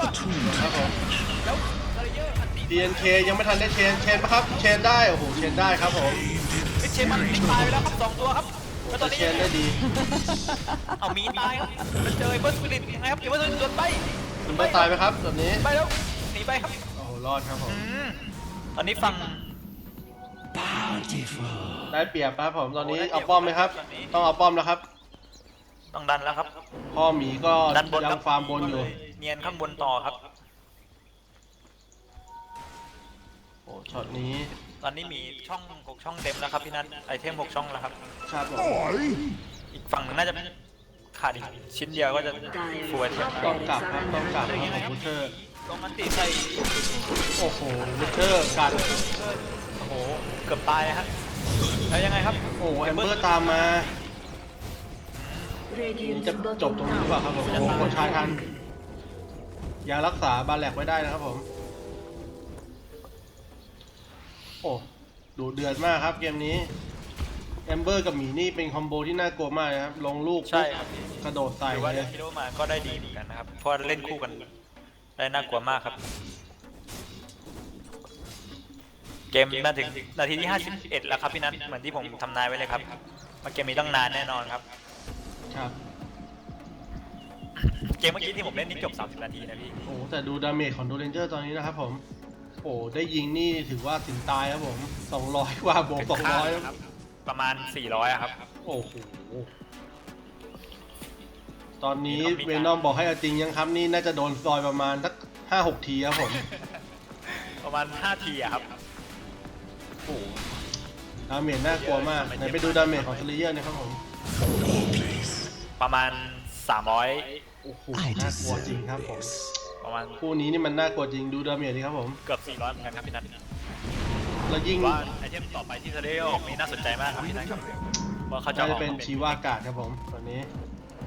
น่าจะเฮกนะครับพี่ Radiant's tower is under attack. เอาวะต เอา อน ยังไงค นี้ รับ ตายปะครับ น้าแสง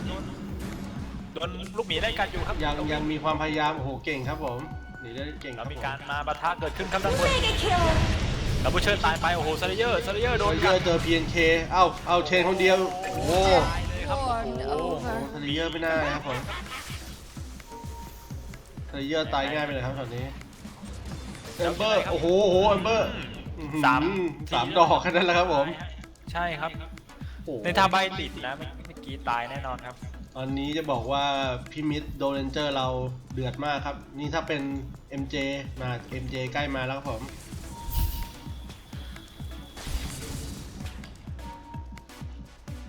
โยเนียนี่ก็ยิงกันสะบัดแล้วครับผมนี้แท็กอย่างเดียวแท็กจี๊ด Dire's top โอ้เอา barracks ละครั are บ under รวม attack. ไปแล้วครับรวมบนแล้วครับ จะเอาป้อมแล้วครับ จะเอาแหลกให้ได้ครับของเขานี้จริงเรียกเพื่อนแล้วครับผมก่อนที่ตะเลเยอร์เกิด15 วิ แต่ยังไงครับโดนเราดาเมจท็อตจับไว้แต่สไลด์ออกมาได้สไลเยอร์จะเกิดใน7 วิครับพี่นั้นคิดว่าน่าจะมากันทันนะครับ การมีบัลตี้นี่ทำให้เปิดมิชชั่นสบายมากเลยครับตอนนี้เรียบร้อยครับผมว่าปักลูก ขึ้น2 ฝั่งเลย ปักลูกงูว่าน่าจะเคลียร์แหลกได้ครับช็อตนี้เอ้าโดนเจอครับ1 2 3ตายครับ แล้วอันติใส่บอล โอ้ เตีย โห เนอร์ครับ ตายครับตายครับผมโดนเจอ Double แต่ด้าน kill. ล่างครับป้อมแตกไปแล้วครับพี่นัน แต่หมีลูกหมีก็ทำหน้าที่ของมันเอง เหนื่อยแล้วครับฝั่งเดือดได้ เกมนี้ลูกหมีนี่ปล่อยป้อมหนักมากครับ Fresh mate. แต่ว่าพ่อหมีอยู่ไหนพ่อหมีกดวินวอล์กเฉยๆครับผม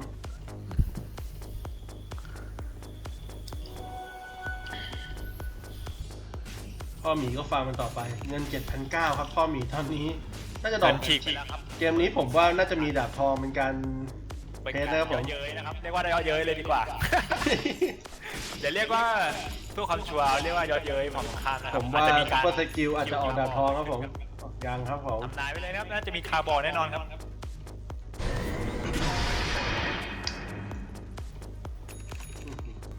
และชิ้นต่อไปของดอร์เรนเจอร์จะเป็นคอนสายฟ้าใหญ่ครับเป็นเอ็มโจเนียครับ ได้แล้วต่อไปน่าจะเก็บดังซื้อเกิดอย่างเดียวแล้วครับผมโรนเจอร์นี่ดาเมจนี่เรียกได้ว่า ถ้ามีคิดอีกสักอันหนึ่งนี่แต่คงไม่มีช่องแล้วแหละตอนนี้โอเคครับลูกหมีวินวอล์คครับมาครับของใหม่ครับลูกหมีวินวอล์คครับแล้วก็ตีป้อมลูกหมีวินวอล์คแล้วก็ตีป้อมเอาว่ะ300เบิกตังค์300แล้วครับผม แต่สเลเยอร์รวยนะครับตอนนี้จะได้เทคแล้วครับไฟต่อไปใครชนะไฟต่อไปถึงได้ เริ่มหมดมุกครับผมจะเล่นหมีตีป้อมแล้วครับผม PNK เจ้าแห่งการหวาดก็ปากครับปากหวาดตอนนี้ปึ๊บเจอแล้วครับบอกเพื่อนเจอครับบอกเพื่อนเจอครับ ดอร์เรนเจอร์โดนล็อตไว้แต่ PNK บอกว่าเพื่อนมาเร็วโอ้โหเปิดครับ โดนดากอนตีไปก่อนครับแล้วยังไงครับใบติดไว้ เหมือนใบพลาดไปแล้วครับผมตอนนี้คนเข้าได้แล้ว I'll take that. เงินของดอร์เรนเจอร์ตอนนี้มีในตัว 4,300สเลเยอร์มี 5,100 นะครับ โอ้โหโดยช็อตนี้ หนีเพราะ เฮ้ยช็อตนี้เอมเบอร์ไม่ดีครับผมแต่ยังรอดไปได้ แล้วยังไงครับเชนเข้ามาโอ้โห โอ้ PNK สเลเย ไม่ อร์ ธร ก รม ด ดา BKB ไว้ทันแต่ดอร์เรนเจอร์ครับโดนไปเต็มแล้วไทยครับได้อัคานิมแล้วครับ ก็ยังฮุกพลาดอยู่ครับผมตอนนี้ แล้วตอนนี้ยังไงครับบูชเชอร์โดนจับอีกแล้วโดนสกิล 1เพื่อนช่วยไว้ก่อนแล้วกดการเล่นเกมหนีไว้ก่อนครับโอ้โหตึงมากครับแล้วฮุกกลับมาโอ้โหลงตัวฮอนเกมนี้ครับ สวยครับผม โดนสกิลแล้ว โอ้โหคิดเต็มตีน โอ้โห โอ้โห ใช้ไม่ คิดตัวนี้เลือดลดแบบ แล้วยังไงครับหนีมากัดดอร์เรนเจอร์ด้านหลัง ไม่น่าเลย ไทยยังไงครับไทยไม่ได้เป็นตีอยู่นี่ครับไทยจะเก็บอัตตีไว้ทำไมครับตีนะครับอัตตีโดนมีน้อง ติไม่ค่อยดีครับผมวันนี้ ตายแล้วครับแล้วชาร์จลงมาโอ้โหดาเมจแรงมากครับจะตายแล้วครับโอ้โหไม่มีตัวไหนจับจริงจังนะครับผม สาดน้ำนี่ใช้ได้เลยครับผม แต่ก็ไม่ตาย Dire's top barracks haveการเป็นฝั่ง fallen. เสียดายครับเสียป้อมบนไปแล้วครับ ตอนนี้เหลือทางเดียวครับต้องมิดครับ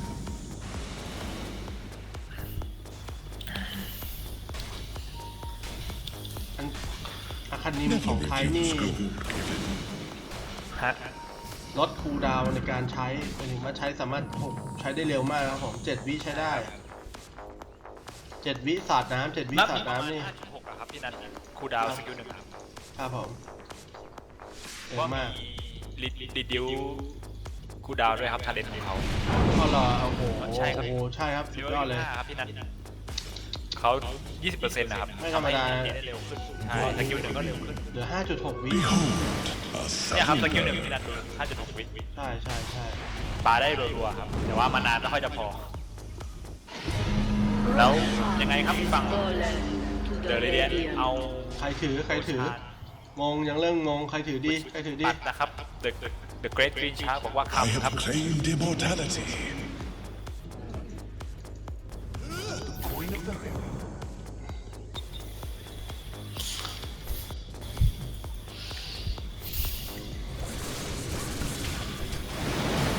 อันนี้คือจะอยู่ที่ว่าฝั่งเดอะเรเดียนะครับ จะจบตอนไหนดีกว่า เพราะว่าได้เปรียบมากๆแล้วครับ ก็ขึ้นยากพอสมควรครับ มีม้าแสงในการเวฟคีปแล้วก็ ใช่ครับมีไทย ตัวดาเมจ ด้วย 2 ตัวนี่ full option เลยครับผม มีทั้งเฮกทั้งดาเมจมากมายครับผมตอนนี้ เกมยื้อมาก เกมนี้ ได้แล้วครับสงสัยซุปเปอร์สกิลกะว่าจะทำเอามาแล้วครับพี่นัทมี DY มาแล้วครับผม มาแล้วครับผม DY ครับ เป็นไอเทมที่บวก 330 ดาเมจนะครับ เป็นไอเทมที่แบบดาเมจแรงที่สุดในเก เก ม มเบอร์ถือครับผมพอเบอร์มีอีซิส มาครับ และถ้าตกนะครับ ใครที่เก็บได้ก็จะเป็นเจ้าของนะครับ ยังไงครับโดนพุ่งมา อ้าวพอเดียเตอร์โดนพุ่งไปคิวในป้อม แอ นะค ม รับ เบอร์ยังอยู่ครับ ยังไง ผมว่าถ้า DY ตกอาจจะมีเกมพลิกครับพี่นัท ครับผมเอมเบอร์ เดียเตอร์ยัง ยังพยายาม โอ้โหโดนทุกอีกแล้ว โอ้โห ตายเลยครับอันนี้ ตายครับหนึ่งเต็มตก ด้านบนยังไงครับมีคิวเพลเยอร์ไปตอนนี้เลือดซื้อเกิดมาครับ Double kill. เอมเบอร์ครับมีที่บายตัวและมีคิดด้วย และมีดอรินเจอร์ยิงลูกหมีโอ้โห แรงมากครับ For the dead.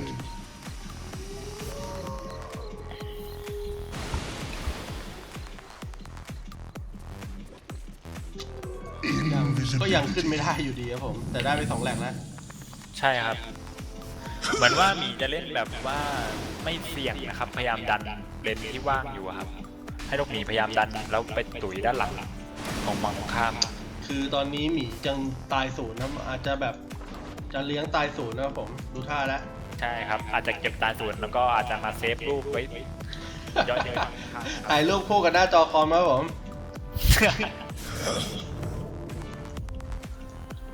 PNK กดสโมกคนเดียวอยู่ในป่าครับผมไม่ธรรมดาครับช็อตนี้ ยังไงครับจดสมมติคนเดียวเพื่ออะไรครับพี่นัท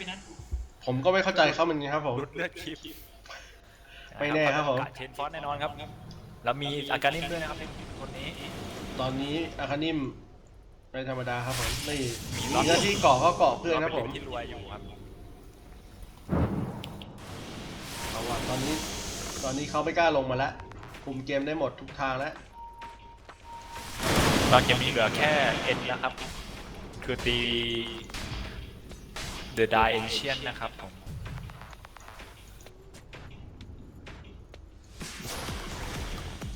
วินอมมาแล้วครับ มีแซงอาชะมีบริเกตไลท์ครับ แล้วก็ จริ มี งเวนอมนี่ต้องมีบิงค์ครับผมเพื่อการเข้าที่มันวันนี้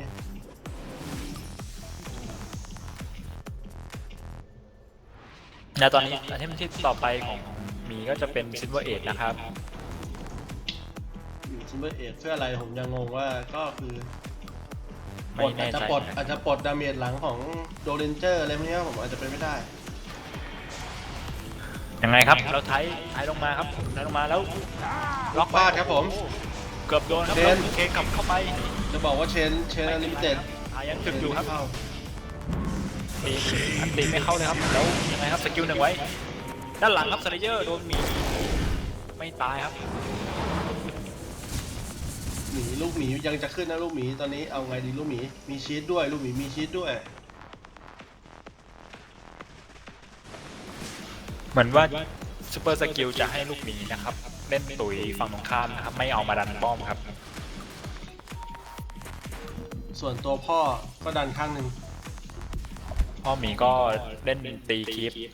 ในเลนไปครั บั บ งคับยากเหมือนกันนะครับผมตอนนี้ เพราะฮีโร่ฝั่งตรงข้ามมีทั้ง KOTL นะครับบ้าแสงเอาไว้ชาร์จ ในเวอร์ชันนี้ลูกหมีนี่ตีป้อมแรงมากครับผม สามารถทำดาเมจป้อมได้ถึงบวก 30% นะครับมีจับมาครับ 40%นะผมตีป้อมแรงมากเวอร์ชันนี้ แล้วโหดูไทยเคลียร์คลิปสินั้นเคลียร์แบบปาสกิลหนึ่งทีเดียวอ่ะ ใช้เกย์คลิปง่ายนะครับผมตอนนี้ใช้เหมือนม้าแสงเอาวับปักนะครับเอาเกมเปลี่ยนมาครับช็อตนี้ ยังไงครับแล้วยังไงโอ้โหแล้วไอ้ที่ของ โอ้ ฝั่ง โหซอย โอ้โห ลูก สวย หมี มาก น่า ครั จะ บ ตาย พี่นัทตายไป3ครับฝั่งเดลิเลียนครับ เอาว่ะ ฝั่ง เอาเรื่องเหมือนกัน พอดีโห วัน ดี นี้เอาเรื่องเหมือนกันนะครับผม ใช่ครับดาเมจแรงมากครับฝั่งตรงข้ามดอเรนเจอร์จะออกมาเป็น แล้วเอจิตตอนนี้หมดไปแล้วครับผม หมดไปแล้วแต่ดีวายังอยู่ครับ ตอนนี้งานงอกแล้วครับผม เหมือนจะขึ้นไม่ได้ครั ถ้าโดเรนเจอร์หรือสเลเยอร์ได้ถือดีวายนะครับผมบอกเลยว่าเทิงอ่ะ อาจจะดีได้เลยครับพี่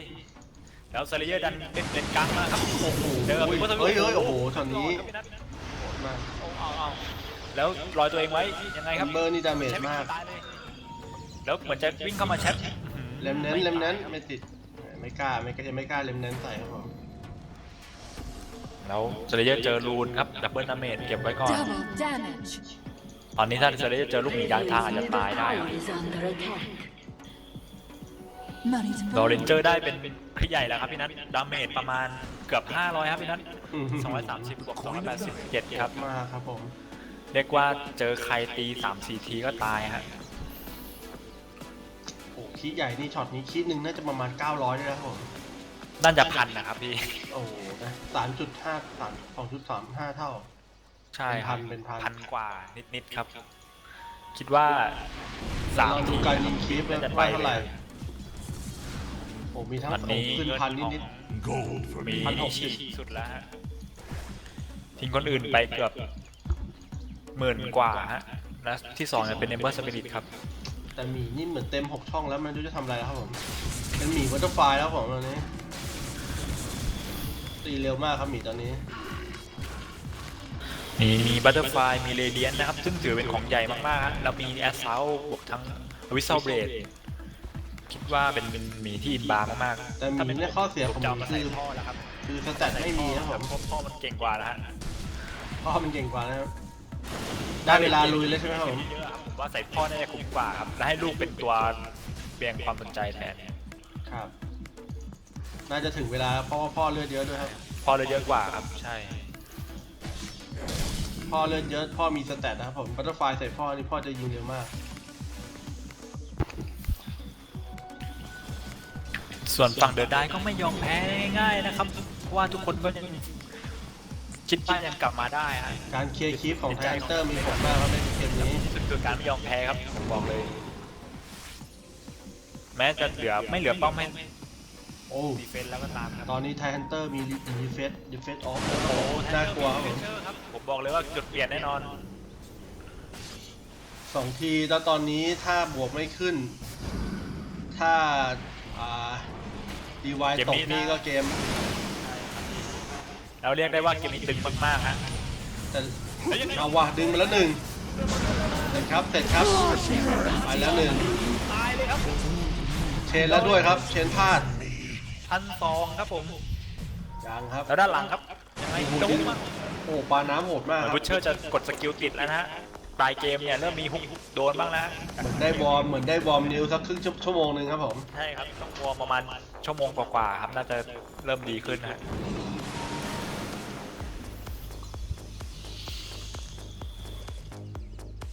แล้วสเลเยอร์ยังไงบ้างครับเงิน 5,400 ครับไอเทมเต็มเลยครับ เซเยอร์นี่ไม่รู้จะเอาไอเทมแล้วครับเหมือนวันนี้น่าจะเก็บไว้ซื้อเกิดยาว ใช่ครับ The rune of แต่มา ๆ บู ไม่ ชเช ต้ อ อง ร์ เป็นผมว่าอาจจะเป็น เป็นเมล Eye of Scardy อาจจะเป็นคำตอบสุดท้ายครับผม มีเทมเปอร์สปิริตมี เอาว่ะเน้นเอาว่ะท้ายตายไหมครับตอนนี้ไม่ตายครับ โอ้ท้ายไม่ตายอ่ะแล้ววีนัมยังไงมากันคนนะบูชเชอร์ โอ้โหหมีเข้าใครหมีเข้าสเลเยอร์ครับผมตอนนี้ แล้วมีตายไปแล้ว ลูกหมีตาย เอ้าโอ้โหเซเยอร์ตาย Killing double เรียบร้อยครับ kill. โอ้ดีไว้ตกแล้ว โอ้โหไป2 ทีดีวายใครเก็บโอ้โหโดเรนเจอร์เก็บปุ๊บปุ๊บปุ๊บปุ๊บโอ้โห Double kill. ตอนนี้บอกเลยว่าดูการยิงดูการยิงโอ้โหยิงไกล Kill. ๆยิงไกลๆยังตาย โอ้โหสุดยอดมากครับโดเรนเจอร์ช็อตนี้ โอ้โหดาเมจนี้ไม่ต้องพูดถึง โอ้โหลูกหมีตายด้วยโอ้โหเกมพลิกไหมฮะตายไป4ตัวครับ อ่ะลองดูยิงป้อมคนเดียวครับผมกี่ทีตาย ดู แตก จั ค งห รั วะ บ โดเรนเจอร์ยิงครับ Radiant's 2 3 ทีแตก ป้อมแตกแล้ว Radiant's middle tower ยังไงฮะแล้วฝั่ง has เพื่อน fallen. เพื่อนวิ่งตามมาช่วยด้วย ต้องมีเพื่อนวิ่งมาตอนนี้ทำไมเพื่อนไม่รีบวิ่งครับผม ไม่แน่ใจครับเพื่อนบอกว่าผมมีสองขาเท่านั้นครับผม โอ้โห วิ่งช้าหน่อยฮะวิ่ง ต ส อ อน ง นี้ ขา ตอนนี้เป็นดอลเลนเจอร์ผม โดเรนเจ ซ อ อย ร์ ป้อมแล้ว ว่าเฮ้ยกูรอหน้าบ้านแล้วเนี่ยรีบมาเร็วโดเรนเจอร์รอไม่ไหวครับขึ้นไปตีป้อมเลยฮะ Winter เดี๋ยวจะบอกเฮ้ยกูมาแล้ว Are เอา fortified. ครับ ตอนนี้จดแบ็กดอร์ครับผมโดนแบ็กดอร์ อุ้ยอุ้ยอุ้ยอุ้ยอุ้ย โอ้ยดีวายจะตกไหมครับ ตกครับดีวายตก ดีไว้ตกครับ เอาว่ะใครเก็บครับโดนเจอร์เก็บ Radiant's middle tower has แล้ว เอ ยังไง อ ครับ เป็นเทเลเยอร์ที่เก็บไปไม่เป็นไรค ไซ รับ เยอร์ที่เก็บไปโหดาเมจประมาณ700ครับพี่นัท185บวก579ครับอืม แหลกก็ยัง กลาย ไม่ เป็น แต ไซ ก เยอร์ที่แบบยิงแบบ 2,000อ่ะผมว่าถ้าติดคีนะ อืม เอาครับยังไงครับฝั่งเดอะเรเดียนบอกโอ้โห เทเลเยอร์ผมว่าเดินจะคล่องแคล่วกว่าโดนเจอร์เพราะว่ามีทั้งสกิลสตันแล้วก็บิวความเร็ว น่าจะเหนือกว่าโดนเจอร์ด้วยตอนนี้ ใช่ครับ ตอนนี้เงินครับดอเรนเจอร์กลับมานำเซเลเยอร์นะครับเป็นที่2ดอเรนเจอร์มีทาง8ตัวครับยังไงครับแล้วเจอ โอ้โหดีดกับหลัง โอ้โหเซเลเยอร์ยิงพันดอกละพันโอ้โหยิงกี่ดอกละพัน เทเลเยอร์ก็เอาโลฮานเพื่อความชัวร์ครับผม เขาบอกว่ามีหนังเรื่องบอกว่าโดนเมสยูซิโรฮานในตัวนี้ป่ะครับ โอเคโดนเมสมิสโลฮานนะโซฮานนั่นมันโซฮานครับผม เฮ้ยยังไงฮะยังไงฮะ เราโดนขโมยจิ๊บปะครับ แล้วเจอโอ้ เอา โห เอา จะ งง ตาย งงอลิมิเต็ดเชนอลิมิเต็ดเชน จะตายครับผมเอาตายได้เนี่ยยังไง Dyer's ฮะ middle barracks have อ้าว แล้ว fallen. ป้อมแตกครับตรงกลางโอ้โหไม่มีใครกันป้อม Barracks have fallen. The there's Radiant no- now have mega โอ้โห เมกาคีปแล้วครับคราวนี้ฮะงานหยาบแล้ว โอ้เราภาคเกมนี้นี่เกมนี้แม่งสุดๆจริงๆครับผม ใช่ครับมันมากๆครับเรียกได้ว่าเป็น TI 20ครับ มาทุกอารมณ์จริงๆครับผมแบบนี้ ครับ อาจจะมีดราม่าได้ครับในเกมถ้ายังเล่นไม่ได้อย่างนี้เซเยอร์บอกโอ้เกือบตายฮะตอนนี้ดอริเจอร์มีทั้งเอจิสนะครับแล้วก็ชีสตอนนี้ทั้งดอริเจอร์แล้วก็เซเยอร์เนี่ยเรียกได้ว่ายิงแรงมากๆฮะ โรเลนเจอร์นี่ยิงเป็นพันตั้งแต่ยังไม่มีดาบทอง ใช่ฮะชุดดอกละพันแต่ยังไม่ค่อยติดกิเท่าไหร่ผมว่าถ้าติดกิน่าจะ2,000นะอ๋อมันก็1,000 กว่านี่หว่าจำ แต่ ไม่ แปลกว่าทำไมไม่ให้เอจิตกับคนที่มีนี่ครับผม จังหวะแบบนั้นน่าจะฉุกละหุกอะครับเอาครับจะได้บอกว่าเฮ้ยไม่สนละกูออมิดเลย แต่ว่าคลิปมาแล้วครับคลิปบนขึ้นมาแล้วครับผมมึงกันป้อมคนหนึง ไม่มาด้วยอะครับ ไทยบอกมึง ทำ กั ไม น ไท ป้ ย อม ไม่ ก่อ มาน ด้วยอะครับพี่นัท ไทยไปกันป้อมครับผม อ้าวแล้วไทยเมียนตีแล้วไม่มีไทยจะเอายังไง ที่ อะ จริงน่าจะปล่อยม้าแสงมาไปกันนะครับผม ใช่จริงๆให้มาแสงกันบ้าง ไม่แต่ม้าแสงเรียกเพื่อนได้นะครับผมช็อตนี้เขาอาจจะคิดว่า ลืมไปเลยครับขอ ค ไป รับ เลย ม้าแสงเรียกเพื่อนได้ครับผม บ้านแล้วก็ค่อยเรียกไทยมาทีหลัง ใช่ครับผม แล้วค การ รับ สักนิดนึง แล้วยังไงครับดอเรนเจอร์บอกว่าเฮ้ยมีคิดนะอย่ามายุ่งแล้วโอ้โหไปเล แล้ ยว ครับ หนึ่ง 1 ดอกแล้วยังไงอะ ไปแล้วครับหนึ่งคงจะเอ็นมิดครับผมช็อตนี้คงเอ็นมิดครับผม แล้วมีครับมีการป่วยบ้านครับแล้วน่าจะเอ็นมิดครับ Dyer's middle tower has เอาว่ะ แล้ว ห มี นี ครับ หนีกับไทยติดไทยตอบไม่ได้ แล้วยังไงฮะโอ้โหจะแตกนะฮะ Radiant's middle tower เอาว่ะ โอ้โหแตกนะฮะเนี่ย ต แล้ว ก ไทย ครับ แม่ง หมีตีบ้านตกเอายัง ตีนะตีใส่หมีแล้วยังไงฮะโอ้โหตีบ้านแล้วครับ Station is under Radiant. หมีตีบ้านแตกว่ะ โอ้โหฟัง ไอ้เหี้ยสุดยอด โอ้โหเกือบนะเนี่ยเกือบเลย เกมมันมาก มันมากครับพี่42ครับซอกิแล้วก็คิว42เท่ากันครับ สุดยอดครับผมเป็นเกมที่สู โอ้ สี โห มาก สุดๆครับ เล่นดีทั้งสองทีมนะครับผม ดนี้ ใช่ครับ โอ้ลุ้นกันแทบหายใจไม่ทันแล้วผมตอนนี้โอ้หวาดเยอะมาก ตั้งใจหวาดกันมากซุปเปอร์ปักนี่ซุปเปอร์ PNK นี่หวาดไป 4,700 แม่หวาดยิ่งกว่าซื้อไอเทมอีกครับผมโอเคช็อตนี้ก็เดี๋ยวจะขอปิดการไลฟ์สตรีมเพียงแค่นี้ครับผมเดี๋ยวไว้มีแมตช์หน้าอะไรมันๆเราก็จะมาพบกันใหม่นะครับผมวันนี้ก็ขอบคุณ ครับสวัสดี น้องเป็กโซนิกมากนะครับผม ครับขอบคุณพี่นัทเหมือนกันครับผมแล้วก็ขอบคุณทุกคนนะครับที่ดูไลฟ์วันนี้ครับ ครับผมยังไงก็ติดตามย้อนหลังได้ครับผม ครับสวัส ข ดี อบ ค คุณ รับ ครับ